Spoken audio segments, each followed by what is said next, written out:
God will restore more than what you have lost, if only you can bring glory to his name in spite of what you're going through. You see, you may be a complaint that I did not deserve this. God, what have I done to be in this position? What have I done to deserve it? Job did not deserve it.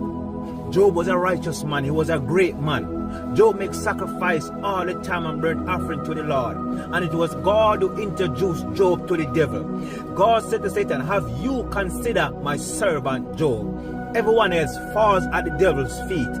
But God introduced Job to Satan because God knew that he could trust Job to endure the trials and the testing and the temptation and the troubles and the destruction and the calamity that come his way, and still cling to God, still cling to hope, and allow his circumstance to bring God glory. When your circumstance bring God glory, God will refold to you. God will restore to you twofold, threefold, fourfold, even fivefold, as long as you can hold on. Now, watch this now.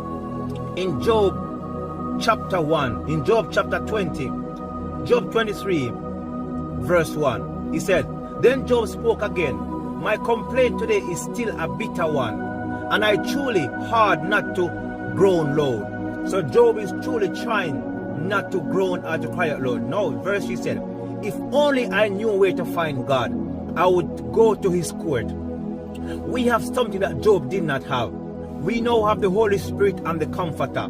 If Job was able to go through what he was going through and bear it, what about us now who have the Holy Spirit and the Comforter on the inside? When Jesus asks us to pray in his name, whatever we ask the Father for, it will be done unto us.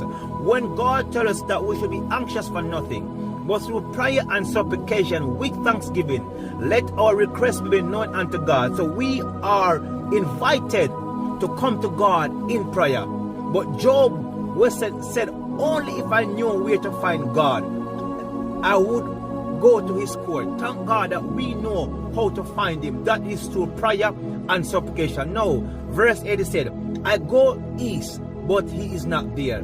I go west, but I cannot find him. No, we shouldn't be running from church to church, from prophet to prophetess, waiting for a word, wanting a word, just so we can hear from God, or try to find God.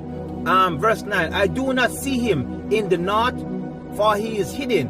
I look to the south, but he is concealed. Sometimes we are looking for God in our situation, and all we can see is destruction and calamity and disappointment. I know you've tried, I know you wait, I know you prayed, I know you trust him, I know you fast and all that. And it seems that God is nowhere to be found.